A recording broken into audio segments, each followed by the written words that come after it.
কলকাতা দাদা কুকে আপনাদের সকলকেই স্বাগতম। যে সমস্ত ভাই বোনেরা বাংলাদেশ থেকে দেখছেন তাদের সকলকেই আমার আসসালামু আলাইকুম এবং আমার কলকাতাবাসীকে শুভেচ্ছা। আজকের রেসিপি মুগ জাদারা রাইস আপনারা কিভাবে বানাবেন। এটি একটি অত্যন্ত স্বাদফুল রাইস এবং খুব টেস্টি। এই রাইসটি আপনি ভিভিআইপি গেস্ট এবং যাকেই আপনার অতিথিকে এই রাইসটি বানিয়ে খাওয়াবেন আপনার অবশ্যই তারা প্রশংসনীয় হবে। এটি একটি অসাধারণ স্পাইসিলেস একটি রাইস। আজকে আমি এই মুজাদারা রাইসটি মাছ দিয়ে বানিয়েছি, অর্থাৎ এর মধ্যে আমি কিং ফিশের ব্যবহার করেছি। ভিডিওটি স্কিপ করবেন না, তাহলে কিন্তু এই মাছের রেসিপিটা বুঝতে পারবেন না এবং মাছ থেকে যে গন্ধটা দূর হয় তাও বুঝতে পারবেন না। প্রথমত দেখুন, আমি হোল ব্ল্যাক মসুর ডালগুলো এভাবে নিয়ে নিয়েছি। পরবর্তীকালে এগুলোকে আমি বয়েলিংয়ে বসিয়ে দিয়েছি। ক্যারেট মাছ সবসময় তার চামড়াটাকে ছাড়িয়ে নেবেন, কারণ চামড়ার মধ্যে ক্যারেট মাছের প্রচণ্ড পরিমাণ দুর্গন্ধ থাকে। সামান্যতম তেল এবং আমি অল্প পরিমাণে হলুদ ছিটিয়ে মাছটাকে কিছুক্ষণের জন্য রেখে দিয়েছি। তেল দেওয়ার কারণ মাছটা একে অপরে আটকে যাবে না। দেখুন বন্ধুরা, এভাবে আমি কিন্তু সামান্যতম তেল দিয়ে রেখেছি, কারণ ক্যারেট মাছ কিন্তু খুবই নরম। পরবর্তীকালে দেখুন আমার ডালটি এভাবে ফুটে উঠেছে এবং আমি নোংরাগুলোকে ফেলে নিয়েছি। ডালটি আমার প্রায় সিদ্ধ হয়ে গেছে এবং এই ডালটিকে আমি জলগুলো সরিয়ে নিয়ে একটা পাত্রের মধ্যে এভাবে রেখে দিয়েছি। পরবর্তীকালে মাছগুলোকে আমি পরিষ্কার করে, দেখুন বন্ধুরা কত একটা মিষ্টি হালকা হলদে কালার, এই মাছগুলো এভাবে আমি রেখেছি এবং ম্যারিনেটের জন্য একটা ডিম ভেঙে নিয়েছি এবং পাশাপাশি দেখুন বন্ধুরা একটু জিরে গুঁড়ো, ধনে গুঁড়ো আর দারচিনি পাউডার সামান্যতম, আর এটা আছে শান মাছ মশলা। অবশ্য শান মশলাটা ব্যবহার করবেন, কারণ এতে গোটা গোটা মশলা থাকে, এতে ফ্রাই করতে খুবই আপনার সুবিধা হয়। দেখুন আমি সমস্ত মশলাগুলো দিয়ে দিচ্ছি, পাশাপাশি 10 পিস রসুন আর হাফ ইঞ্চি আদা আর 2টো কাঁচা লঙ্কা এর মধ্যে বেটে দিয়ে দিচ্ছি। পাশাপাশি আমি একটা লেবুর রসও এটার মধ্যে ব্যবহার করেছি এবং আপনি স্বাদ মতোই অবশ্যই লবণটাও ব্যবহার করবেন এবং অবশ্যই কিন্তু এখানে জৈতুন তেলের ব্যবহার করবেন, কারণ হচ্ছে জৈতুন তেলে কিন্তু মাছের টেস্ট কিন্তু দ্বিগুণ বাড়িয়ে দেয় এবং একটু রসুন আদাটা যেটুকু আছে সেটুকু একটু কিন্তু অতিরিক্ত পাতলা করবেন না। দেখুন বন্ধুরা, এভাবে আমি ম্যারিনেটটাকে আমি কিন্তু বানিয়ে নিয়েছি এবং ম্যারিনেটটা এভাবে যখন হয়ে এসেছে তখন কিন্তু আমি যে ধোয়া পরিষ্কার করা মাছগুলো আছে সেই মাছগুলো আমি এটার মধ্যে দিয়ে ম্যারিনেট করে নিলাম। ম্যারিনেট করে রাখবা কমপক্ষে আপনি 20 থেকে 25 মিনিট এভাবে মাছটাকে রেখে দেবেন। মাছটাকে রেখে দিলে অর্থাৎ মাছে যে লবণাক্ত জিনিসটা এবং মাছের যে ম্যারিনেটের মশলাটা ভেতরে প্রবেশ করে। পাশাপাশি আমি সাদা পেঁয়াজগুলো এভাবে কেটে নিয়েছি বড় বড় করে।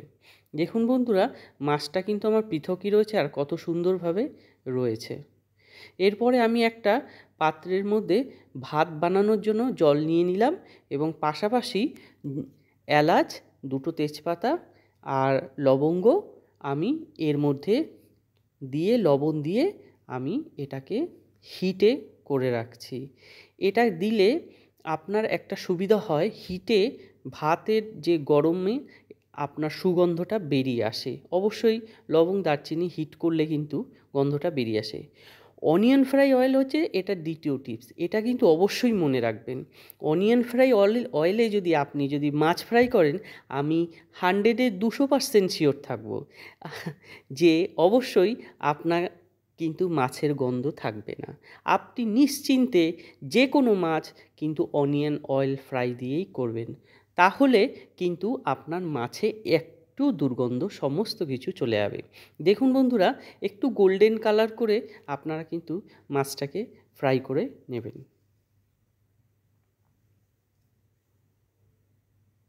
দেখুন বন্ধুরা, আমি কিন্তু গোল্ডেন কালার করে, হালকা হালকা করে গোল্ডেন কালার করে এইভাবে আমি মাছগুলোকে পুরো ফ্রাই করে নিয়েছি। মাছটি কিন্তু আপনার 50 থেকে 60% ফ্রাই করবেন, পুরোপুরি ফ্রাই করবার কোনো প্রয়োজন নেই। অপরদিকে যখনই মশলা থেকে গন্ধ বেরিয়ে এসছে, আমি সাথে সাথে মশলার এবং লবণ থাকা ভাতের জন্য আমি এগুলো সমস্ত কিছু একসাথে দিয়ে দিলাম এবং অনিয়ন ফ্রাই অয়েল ব্যবহার করেছি। গরম অনিয়ন ফ্রাই অয়েল যদি ব্যবহার করেন তাহলে কিন্তু আপনার ভাত সবসময় ঝরঝরেই হবে। এভাবে আমি একটু তেল নিয়ে নিয়েছি ফ্রাই প্যানে এবং আমি সাদা অনিয়নগুলোকে ভেজে নিচ্ছি। আমি সামান্যতম বন্ধুরা লবণ ব্যবহার করব, এতে অনিয়নের কিন্তু একটুখানি সফট হয়ে আসবে। দেখুন বন্ধুরা, আমি সাদা অনিয়নগুলো মোটা করে কেটে নিয়ে এভাবেই কিন্তু আপনারা একটু তেল দিয়ে, সামান্যতম তেল দিয়ে এভাবে ফ্রাই করে নেবেন। দেখুন বন্ধুরা, প্রায় 2 সাইড যখন এরকম ফ্রাই হয়ে আসবে তখন আপনারা অনিয়নটাকে উঠিয়ে নেবেন এবং পরবর্তীকালে আমি এটার মধ্যে সামান্যতম 3 চামচ 4 চামচের মতো ঘি দিয়ে দিচ্ছি। আমি 1 কিলো রাইসের যেহেতু ব্যবহার করেছি এবং যে হোল ব্ল্যাক মাসুর ডালগুলো ছিল এগুলো আমি এর মধ্যে দিয়ে দিলাম। দিয়ে দেবার পরে বন্ধুরা আমি এটার মধ্যে কিন্তু অবশ্যই অনিয়ন ফ্রাই ব্যবহার করছি। আপনারা আপনাদের আন্দাজ মতো অনিয়ন ফ্রাই ব্যবহার করবেন। আমি এটার মধ্যে কম করে 400 থেকে 450 গ্রাম অনিয়ন ফ্রাই ব্যবহার করছি, কারণ অনিয়ন ফ্রাই যখন করব তখন কিন্তু এটা সম্পূর্ণরূপে চুপসে যাবে।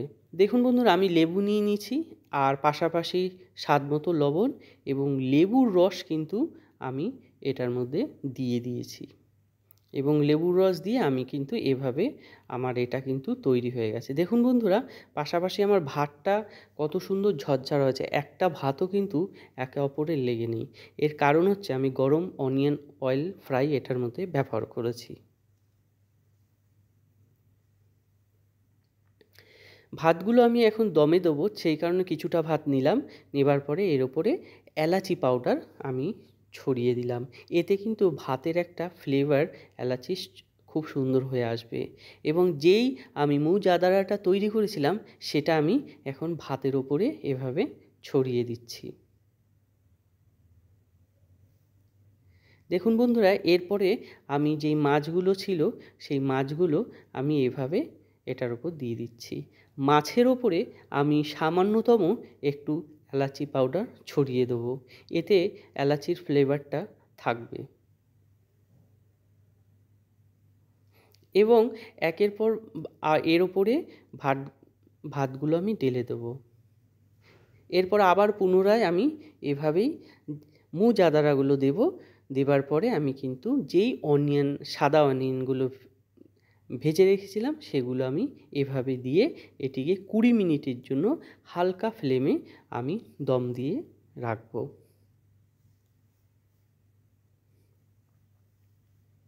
দেখুন বন্ধুরা, আমি দম দিয়েছি এবং ভাতটাকে আমাদের সার্ভের সময় চলে এসছে এবং এখন আমি সার্ভ করব। আমাদের যে ছোটো হট প্যানগুলো আছে যেটার মধ্যে আমরা সার্ভ করি, সেই হট প্যানের মধ্যে ভাতগুলো আমি ঢেলে নেব।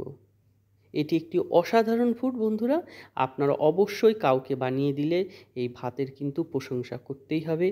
আমি আমাদের এই আরবাব এবং এখানকার ফ্যামিলির সকল পরিবারে এই রাইসটিকে খুবই পছন্দ করে এবং বাহিরে যারা এই রাইসগুলি খেয়ে গেছে তারাও খুব প্রশংসনীয় করেছেন। মুজাদারা রাইস আমি সম্পূর্ণরূপে গ্যারান্টি, আপনারা যাকেই দেবেন তারা আপনার অবশ্যই প্রশংসাই করবে। এইভাবে আপনি কিন্তু মুজাদারা রাইস বানিয়ে নিতে পারবেন। চ্যানেলটিকে ফলো করবেন, লাইক করবেন, কমেন্ট করবেন।